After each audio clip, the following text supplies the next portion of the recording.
SRF Audio.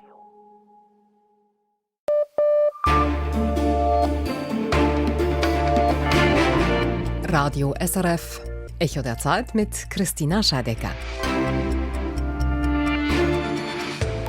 Heute ist der 30. Juli. Die große Hitze an diesem Sommerdonnerstag ist unser erstes Thema. Was tun, wenn Hitzewellen zur neuen Normalität werden? Wie verändert das unsere Gesellschaft, unser Arbeitsleben? Perspektiven im Gespräch mit dem Klimaforscher David Bresch. Dann: Beschwerden gegen die bundesrätlichen Informationen im Abstimmungsbüchlein kommen in den seltensten Fällen durch und doch sind sie zum beliebten politischen Instrument geworden. Wir klären die Gründe. Die Zahl der Ebola-Toten in Kongo-Kinshasa wächst besorgniserregend schnell. Entsprechend gefordert ist die Forschung, Medikamente oder eine Impfung zu entwickeln. Wir fragen unsere Wissenschaftsredaktorin nach dem aktuellen Stand. Und wenn Krieg zum Alltag wird. I was born in war, grew up in war, fall in love in war, married in war. I do everything in war, you know? Sie sei im Krieg geboren, aufgewachsen, habe sich im Krieg verliebt und geheiratet, sagt die iranische Schriftstellerin Aliyeh Atai. Wie sie und andere ihre Erfahrungen in Literatur gießen, hören Sie hier. Im Echo der Zeit. Wir beginnen die Sendung mit den Nachrichten und der Schweizer Bergsport-Traditionsmarke Mammut. Sie wird nach China verkauft. Jan von Tobel. Und zwar an die Investmentgesellschaft CPI.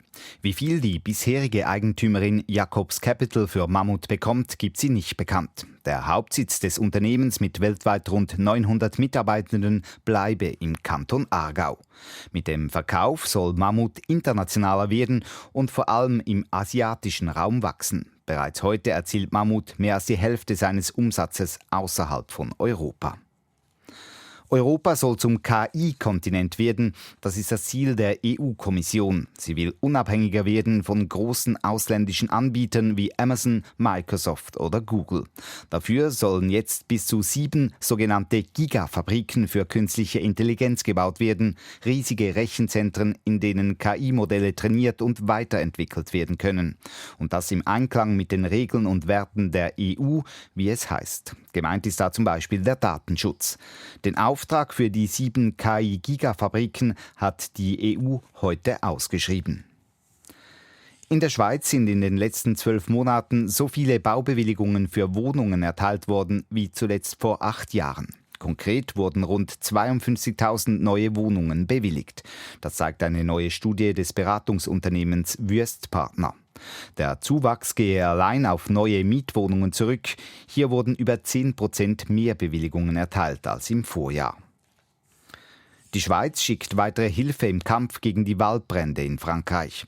Ein neues Team aus 33 Feuerwehrleuten reist am Samstagabend ab, um die bisherigen Schweizer Einsatzkräfte vor Ort abzulösen. Die bereits vor Ort stationierten Feuerwehrfahrzeuge bleiben für die weiteren Einsätze in Frankreich. Die Waldbrände im Südwesten Frankreichs sind noch immer nicht ganz unter Kontrolle. Trotzdem dürfen weitere 80.000 Menschen nun in ihre Häuser zurück. Der Ort Ceuta, eine spanische Exklave, umgeben von Marokko und direkt am Mittelmeer, erlebt aktuell einen großen Ansturm von Migranten. Allein in den vergangenen Stunden erreichten erneut hunderte Menschen Ceuta. Innerhalb einer guten Woche sind 2.000 bis 3.000 Migranten angekommen. Die Zahl nennt der öffentliche spanische Fernsehsender. Der Regierungschef von Ceuta fordert von der spanischen Regierung nun den Notstand und einen Militäreinsatz an der Grenze zu Marokko. Die umstrittenen Pläne von FIFA-Präsident Gianni Infantino für die Fußball-WM sorgen weiter für Wirbel. Der Europäische Fußballverband UEFA hat entschieden, die FIFA zu boykottieren. Die europäischen Landesverbände würden nicht mehr an Wettbewerben der FIFA teilnehmen, solange deren Pläne für eine teilweise Privatisierung weiter bestünden, teilt die UEFA mit. Der Entscheid fiel nach einer Dringlichkeitskonferenz der 55 UEFA-Mitgliedsländer. Die Welt hat heute den sogenannten Erdüberlastungstag erreicht. Das bedeutet, seit heute verbraucht die Menschheit mehr Rohstoffe und natürliche Ressourcen, als die Erde innerhalb eines Jahres erneuern kann. Dass der Tag dieses Jahr etwas später erreicht wurde als im Vorjahr, sei vor allem auf neue Berechnungen zurückzuführen, sagt die Umweltschutzorganisation WWF. Wir kommen zu den Börsendaten von 18.04 Uhr, geliefert von SIX. Der Swiss Market Index schließt bei 14.392 Punkten, minus 0,6%. Der Dow Jones Index in New York steigt um 0,6%. Der Euro wird zu 92,81 gehandelt und der Dollar zu 80,54. Das Wetter: Die Wolkenfelder ziehen nach Osten ab. Morgen gibt es zuerst noch Sonne, dann ziehen Wolken auf. Es gibt lokal Platzregen und kräftige Gewitter. Bei 32 Grad im Norden und 34 im Süden. In der Schweiz erreicht die 4. Hitzewelle des Sommers heute einen Höhepunkt mit Temperaturen von über 39 Grad. Es ist der heißeste je gemessene Tag in der Deutschschweiz, so SRF Meteo.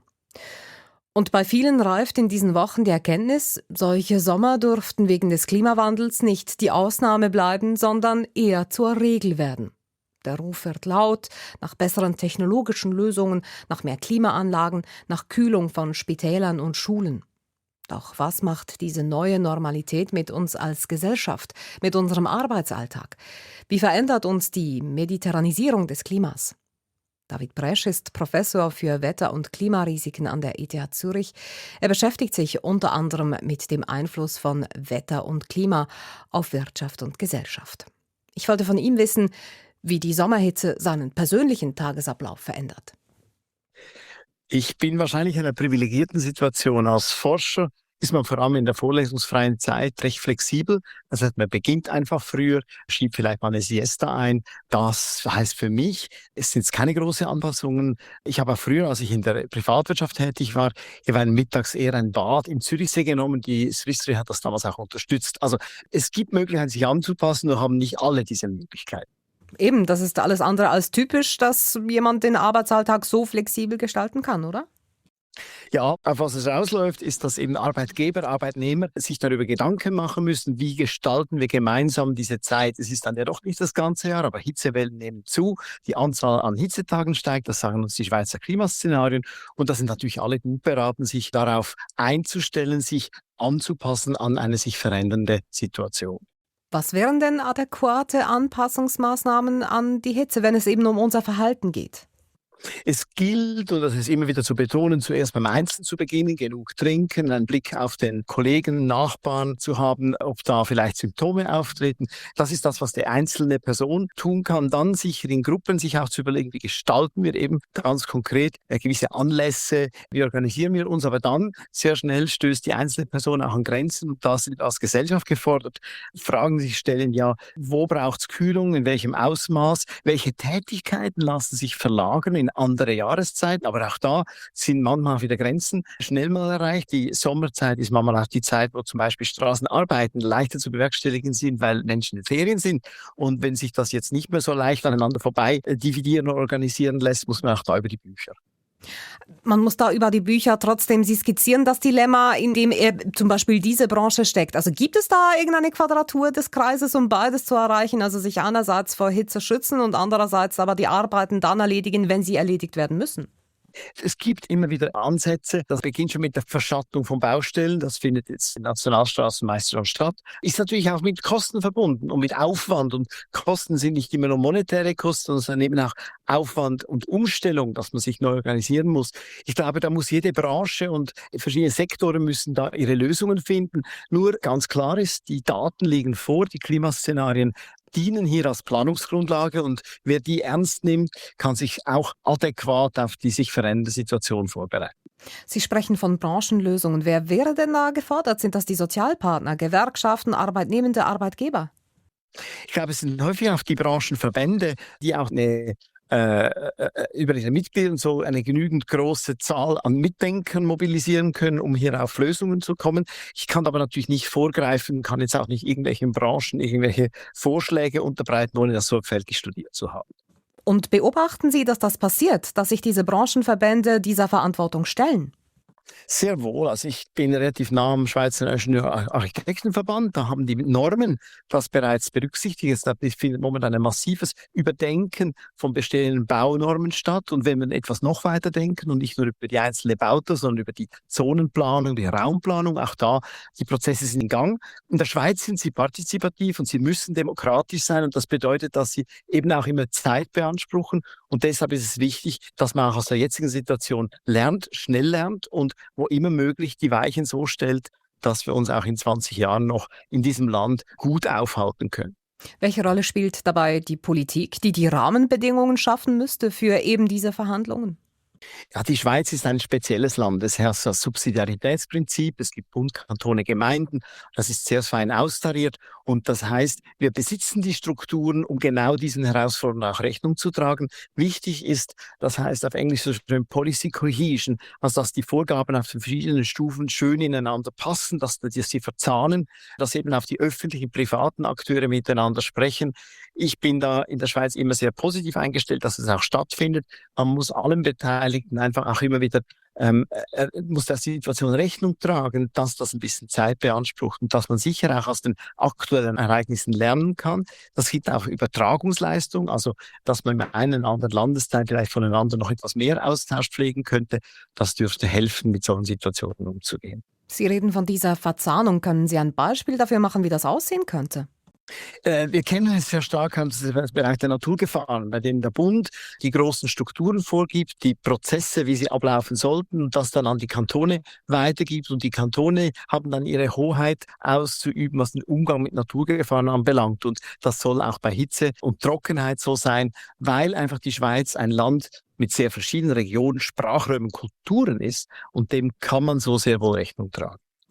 Der Prozess, den es hier braucht, das ist kein einfacher, das ist einer, der Zeit braucht. Das haben Sie skizziert. Wo sehen Sie Chancen in dieser Entwicklung?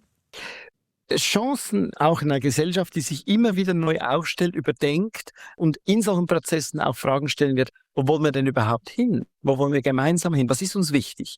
Und da ist noch sehr viel möglich. Also Dynamisierung von Arbeitsprozessen, wenn sie inklusiv stattfinden, also wirklich, wenn das ein Austausch zwischen Geben und Nehmen ist, dann können die, glaube ich, für alle Wert schöpfen und können auch Sinn stiften. Das sagt David Bresch, Klimagefahrenforscher an der ETH Zürich. Das ist das Echo der Zeit und wir klären gleich, warum die Opfer im Fall Untersiggenthal nun mehr Geld erhalten sollen, wie weit die Forschung ist bei der Entwicklung von Medikamenten und Impfungen gegen Ebola, was die ersten Amtshandlungen über die neue peruanische Präsidentin Keiko Fujimori aussagen und wie aus Kriegsalltag Literatur wird. Zuerst aber dies. Ende September stimmt die Schweizer Stimmbevölkerung über die Ernährungsinitiative ab. Diese will, dass die Schweizer Landwirtschaft deutlich mehr Lebensmittel selber produziert und dabei stärker auf pflanzliche Produkte setzt. Heute, und damit nur 2 Tage, nachdem der Bund die Abstimmungsinformationen veröffentlicht hat, hat das Initiativkomitee bereits eine Abstimmungsbeschwerde angekündigt. Der Bundesrat informiere irreführend über die Vorlage, so die Begründung. Die Bundeskanzlei weist die Vorwürfe in einer Stellungnahme zurück. Der Fall zeigt, Abstimmungsbeschwerden sind zum beliebten politischen Werkzeug geworden. Inlandredaktor Sandro Della Torre. Es ist in Abstimmungskämpfen üblich. Gegnerinnen und Befürworter einer Vorlage hantieren mit unterschiedlichen Prognosen. Zum Beispiel dazu, wie sich die Vorlage finanziell auswirkt. Oft erstellt dabei auch der Bund eine eigene Schätzung. Und genau das bietet Stoff für Abstimmungsbeschwerden, sagt Isabel Stadelmann, Politikwissenschaftlerin der Universität Bern. Gerade bei größeren Reformprojekten ist es schlussendlich eben eine politische Frage, welcher Prognose man ein bisschen mehr glaubt. Und das ist eine gute Grundlage, um dann so eine Abstimmungsbeschwerde einzureichen. Die Bundeskanzlei beobachtet in den letzten Jahren eine leichte Zunahme von Abstimmungsbeschwerden zuhanden des Bundesgerichts, schreibt sie auf Anfrage. Diese Zunahme habe wohl auch damit zu tun, dass man heute die Behörden stärker in Frage stelle, sagt Isabel Stadelmann. Früher war es völlig klar, was der Bundesrat oder die Bundeskanzlei kommuniziert. Das ist natürlich richtig, das ist korrekt, dem glaubt man. Und dieses Grundverständnis oder dieses Grundvertrauen, dass Regierung und Parlament das Korrekte sagen, das ist nicht mehr so gegeben.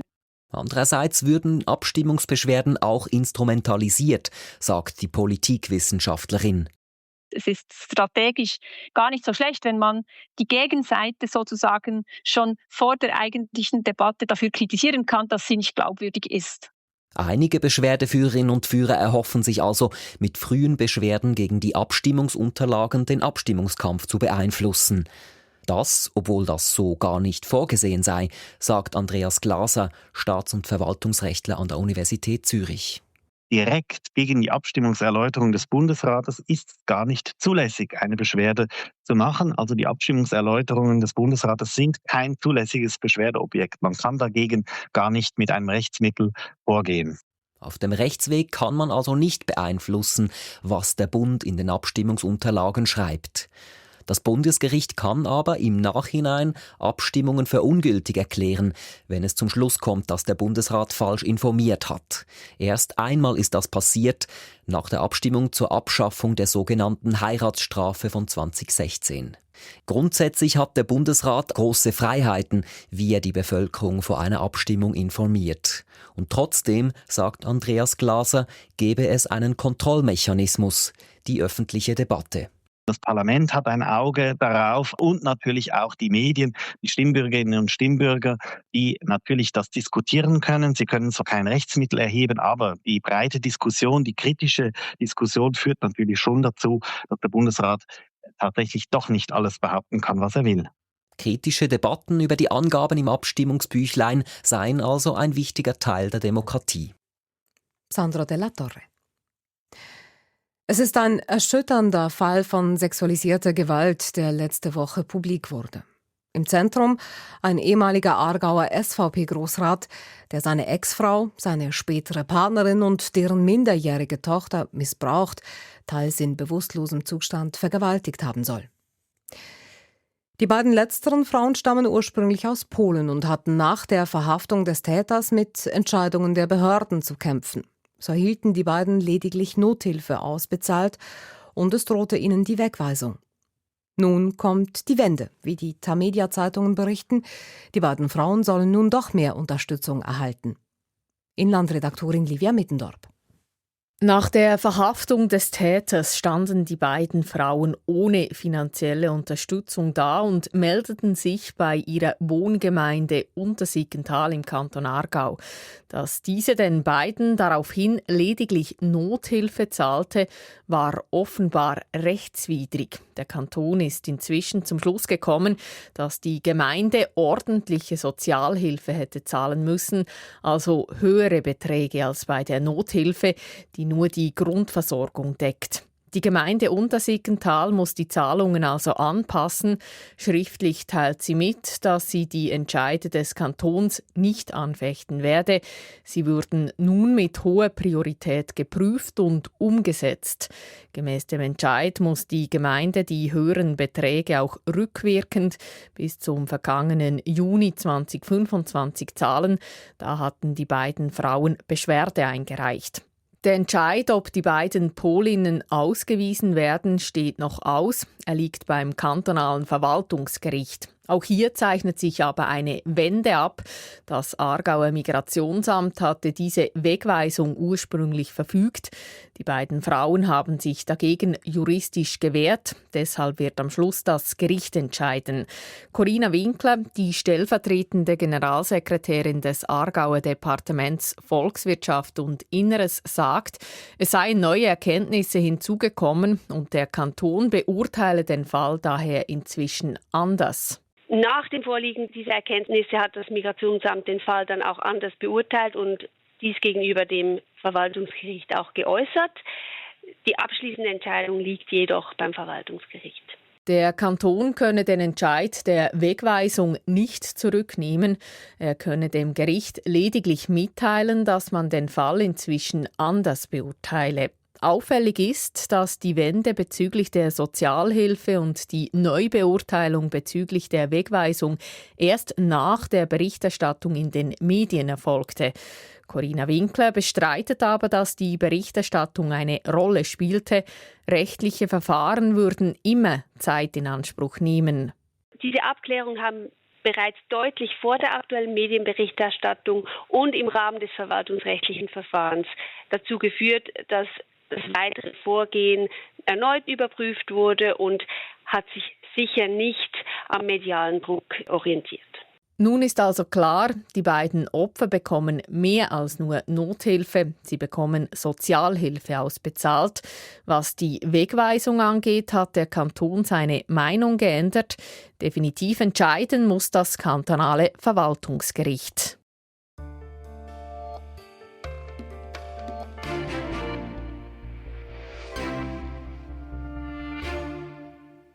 Die Ebola-Epidemie in Kongo-Kinshasa breitet sich rasch weiter aus. Seit Ende April sind über 1500 Personen am Virus gestorben. Die Dunkelziffer dürfte weit höher liegen. Es sei der am schnellsten wachsende Ebola-Ausbruch aller Zeiten, hieß es gestern von der UNO. Die Zahl der Fälle im zentralafrikanischen Land verdopple sich alle 20 Tage. Entsprechend intensiv läuft derzeit die Suche nach neuen Medikamenten und nach einer Impfung. Frage jetzt an Wissenschaftsredaktorin Katrin Zöfel. Wenn wir zuerst auf die Situation in Kongo-Kinshasa blicken, was passiert da gerade vor Ort? Also es ist Hilfe vor Ort, es gibt Kliniken, es gibt Ärzte, aber es macht doch den Eindruck, als könnten die Ärzte und die Behörden dem Ausbruch kaum etwas entgegensetzen. Das würde ich gerne an ein paar Zahlen aufhängen. Man schätzt, dass ein Ebola-Fall in dieser Region etwa 40 Kontakte hat, die er angesteckt haben könnte. Diese 40 muss man finden, testen, wenn nötig behandeln. Das würde den Ausbruch effektiv bremsen. Doch das Finden, Testen und wenn nötig behandeln, das gelingt tatsächlich nur bei 4 Kontakten, 4 von 40. Jetzt ist aber, solange es keinen Impfstoff gibt, diese Kontaktnachverfolgung wirklich das Mittel, das man hat. Und ich rechne das nochmal nach, es funktioniert nur zu 10%. Jetzt noch zur Dimension, zur aktuellen Dimension. Letzte Woche gab es knapp 900 neue Fälle. Wenn es so weitergeht wie im Moment, sind es in 3 Wochen dann 1800 pro Woche. Nochmal 3 Wochen später, dann haben wir Mitte September, ist gar nicht so weit weg, wären das schon 3600 neue Fälle pro Woche. Und da rede ich nur von denen, Sie haben es schon angesprochen, nur von denen, die man kennt, die Dunkelziffer ist hoch. Bei anderen Ebola-Ausbrüchen sind die Ansteckungen deutlich weniger schnell angestiegen. Was ist denn dieses Mal anders? Also ganz banaler Punkt, der Ausbruch wurde spät entdeckt, also als er schon groß und dynamisch war. Andere wurden früher entdeckt. Zweiter Faktor, die Mittel, die man einsetzt, die reichen nicht. Siehe oben, siehe Kontaktnachverfolgung. Und die Region, die ist wirklich schon sehr lange unterversorgt. Die Frage, die Ärzte, die jetzt helfen wollen, laut Berichten wirklich oft hören, ist: Warum kommt ihr jetzt bei Ebola und nicht vorher, wo wir hier an Masern und Cholera gestorben sind? Das Ergebnis ist, das Vertrauen dort geht gegen Null. Das führt auch dazu, dass die Menschen nicht gerne in die Kliniken kommen. Und wenn sie kommen, dann kommen sie, wenn es zu spät ist für sie selbst und sie vorher auch schon als kranke Freunde und Familie angesteckt haben. Also Medikamente, eine Impfung möglicherweise wären entscheidend bei der Bekämpfung. In welche Richtung zielen nun die Ansätze in der Forschung? Also erstmal Tempo. Die Forschung hat diesmal wirklich sehr schnell auf aktiv geschaltet. In Oxford war es wohl so, dass einen Tag nachdem der Ausbruch bekannt wurde, die Forscherin schon im Labor saß und die ersten Tests für einen Impfstoff angeschoben hat. Im Spätherbst soll dieser Impfstoff vor Ort in Uganda und Kongo-Kinshasa getestet werden. Also geht es wirklich um Monate, wo dann ein Impfstoff schon wirklich testfähig ist. Dann gibt es noch 2 weitere Projekte, die sind ein bisschen langsamer. Die arbeiten auch an Impfstoffen. Das passiert alles parallel. Und gleichzeitig sind Studien angelaufen mit Medikamenten, die erkrankten Menschen helfen könnten, mit Remdesivir, das kennt man vielleicht von Covid, und mit Antikörpern plus einem präventiven Medikament, Obeldesivir, das Menschen, die sich womöglich infiziert haben, schützen könnte, sodass sie gar nicht erst krank werden. Und die Frage, wo man jetzt eigentlich investieren sollte, was man jetzt tun sollte, die wurde tatsächlich ziemlich kollektiv getroffen, wo man Wissen ausgetauscht hat. Das Ganze hat die WHO koordiniert. Also es scheint recht schnell vorwärts zu gehen. Die Zeit drängt ja auch. Was hat man denn bei der Entwicklung von Medikamenten und Impfungen gelernt aus früheren Ebola-Ausbrüchen, aber auch aus der Corona-Pandemie? Da geht es tatsächlich um ganz Konkretes. Ich nenne das jetzt mal katastrophentaugliches Studiendesign. In der Pandemie hat vor allem Großbritannien Studiendesigns entwickelt, die man, wenn die Situation es erfordert, auch zwischendurch einfach mal anpassen kann, die also nicht ganz so streng und rigide sind, wie man es kennt, und trotzdem gute Ergebnisse liefern. Und genau solche Designs, die werden jetzt auch in Kongo-Kinshasa angewendet. Und dann geht es um Geld. Nach dem Ebola-Ausbruch in Westafrika vor gut 10 Jahren, da wurde CEPI gegründet, eine Organisation, die in genau solchen Situationen schnell Geld zur Verfügung stellen kann. Und genau das tut sie. Sie hat im Juni $60 Millionen für die Forschung bereitgestellt. Vor diesem Hintergrund, Katrin Zöfel, was sind die Perspektiven nun beim aktuellen Ebola-Ausbruch in Kongo-Kinshasa? Also ich höre und lese von denen, die sich auskennen, dass der Ausbruch ohne einen Impfstoff nicht zu beenden sein wird. Das war auch bei früheren Ebola-Ausbrüchen so. Sobald sie eine gewisse Größe hatten, ganz sicher möglich wird sein, die Sterblichkeit zu senken, einfach wenn die Menschen früher in die Spitäler kommen und die Medikamente, die jetzt angeschaut werden, tatsächlich helfen. Ich habe gesagt, einfach kommen die Menschen früher in die Kliniken, ist nicht so einfach, aber vielleicht hilft es auch, quasi das Vertrauen zu stärken, wenn die Medikamente dann tatsächlich wirken. Aber nochmal so aus der Vogelperspektive, es ist wirklich schwierig einzuschätzen, welcher Faktor sich jetzt wie stark durchsetzt. Misstrauen und Chaos oder die Bemühungen, Ebola zu bremsen. Klar ist, es braucht wirklich deutlich mehr Hilfe vor Ort. Vielen Dank für diese Informationen und Einschätzungen. Das war Wissenschaftsredaktorin Katrin Zöfel. Peru hat eine neue Präsidentin, Keiko Fujimori, Tochter des früheren Staatschefs Alberto Fujimori, ist am Dienstag vereidigt worden, nach einem der knappsten Wahlausgänge in der jüngeren Geschichte des Landes.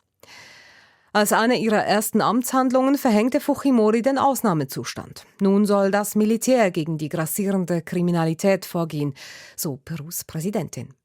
Was das über ihren Regierungsstil aussagt und weshalb sie damit in Lateinamerika nicht allein dasteht, dazu unsere Südamerika-Korrespondentin Teresa Delgado. In ihrer ersten Ansprache zeigte sich Perus neue Präsidentin entschlossen. Wir werden jedes Quartier zurückerobern, jede Straße.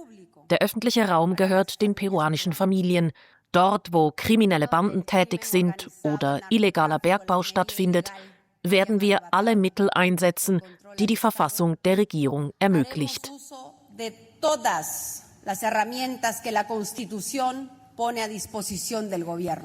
Konkret bedeutet das ein 60-tägiger Ausnahmezustand, Militär auf den Straßen. Es ist eine einfache Antwort auf ein echtes Problem. Peru erlebt derzeit eine Sicherheitskrise. Die Zahlen sind eindeutig. Mordfälle sind im Vergleich zum Vorjahr um 1/3 gestiegen. Entführungen haben sich beinahe verachtfacht. Fast jeder zweite Ladenbesitzer im Land zahlt inzwischen Schutzgeld an kriminelle Banden. Doch der Ausnahmezustand erfüllt noch eine zweite Funktion. Fujimori ist mit denkbar knappem Vorsprung gewählt worden. 50,1 zu rund 49,9% gegen ihren linken Rivalen Roberto Sánchez. Ein Ergebnis, das Proteste wahrscheinlich macht. Gegen Dina Boluarte, die letzte Frau an der Staatsspitze, gab es Ende 2022 blutige Proteste mit 40 Toten. Fujimori entsendet das Militär also, bevor überhaupt Widerstand entstehen kann. Das weckt dunkle Erinnerungen. Ihr Vater Alberto Fujimori regierte das Land in den 90er Jahren diktatorisch, mit massiver Militarisierung. Kein Wunder, verließen linke Abgeordnete aus Protest den Saal, als Keiko Fujimori den Ausnahmezustand ausrief. Es ist ein in der Region weit verbreitetes Muster unter rechten Regierungen. Auch in Argentinien regierte Präsident Javier Milei von Tag 1 an mit Notstandsdekreten. Rodrigo Paz in Bolivien rief erst kürzlich den Notstand aus, nach wochenlangen Protesten. Und José Antonio Cast in Chile geht noch weiter. Er nennt seine ganze Regierung eine Notstandsregierung, obwohl Chile im regionalen Vergleich weiterhin zu den sichersten und wohlhabendsten Ländern Lateinamerikas zählt. Der Notstand ist also längst nicht mehr nur Reaktion auf eine reale Krise, sondern selbst ein politisches Instrument, um Dringlichkeit zu erzeugen und damit Legitimität. Fujimoris Rechnung mag kurzfristig aufgehen, aber ein Ausnahmezustand ersetzt keine langfristig gedachte Politik gegen organisierte Kriminalität.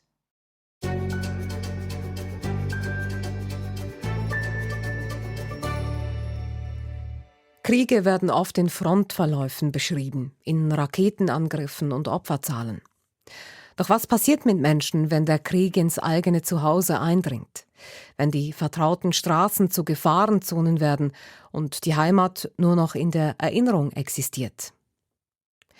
Die ukrainische Schriftstellerin Julia Ilyucha und die Iranerin Aliye Atai schreiben über Frauen, die Krieg, Gewalt, Flucht und Entwurzelung erfahren. Was kann Literatur, wenn Heimat verloren geht? Annette König hat mit den beiden Frauen gesprochen. I was born in war, grew up in war, fall in love in war, married in war. I do everything in war, you know? And at this time, the war is continuing.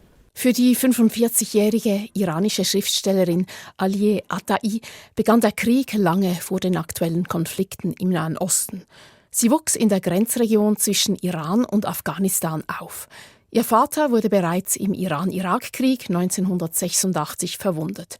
Jahrzehntelang lebte sie mit der Angst, dass er an den Folgen der Kriegsverletzung sterben könnte. Maybe if my father died at the moment of the war is a stop in my family. But when my father injured in the war continued in my life. In ihrer Literatur versucht Aliye Atai, Kriegsspuren sichtbar zu machen. Nachrichten würden über Ereignisse berichten. Literatur zeige, wie diese Menschen verändern. I think the literature is the best view for understanding the country, all of the country. Sie selbst brauche als Autorin jeweils großen zeitlichen Abstand, bis sie die Geschehnisse einordnen, verstehen und darüber schreiben könne. In ihrem literarischen Essayband »Im Land der Vergessenen« verdichtet Aliye Atai Kriegserfahrungen, die ihre Familie erlitten hat. Die Gewalt durch die Besatzung der Sowjets, dann der Taliban, der Amerikaner und wieder der Taliban. Doch was gerade im Iran passiere, sei zeitlich noch zu nah, als dass sie als Autorin eine Sprache erfinden könnte. When the war started in Iran, all of the journalists want to talk with me. You know, I'm not a politician. I didn't understand it. And I needed time to analyze what happened. And then I write about it. Auch die 42-jährige Ukrainerin Julia Ilyucha braucht Zeit, bis sie Kriegserfahrungen in ihrer Literatur aufgreifen kann. Als Russland die Ukraine überfiel, erzählt sie, habe sie zunächst nicht schreiben können. Ihr Mann war an der Front, sie selbst organisierte Medikamente für die Soldaten und lebte mit ihrem Sohn im Keller. Erst im Exil in Österreich fand sie wieder die Ruhe und Kraft fürs Schreiben. In ihrem Buch »Meine Frauen« erzählt sie vom Krieg abseits der Front in Form von verdichteten Mini-Porträts von Frauen. Alle beginnen mit den Worten »Die Frau, die Frau, die vom Luftalarm in der Badewanne überrascht wurde, die Frau, die noch schnell Milch zum Kaffee holen wollte.« I would say for me the most important every time to remind Europeans that the war in Ukraine is still going on and this war is much more closer than it seems. Julia Ilyucha konzentriert sich bewusst auf Frauenfiguren, denn die meisten Kriegsgeschichten würden noch immer aus männlicher Perspektive erzählt.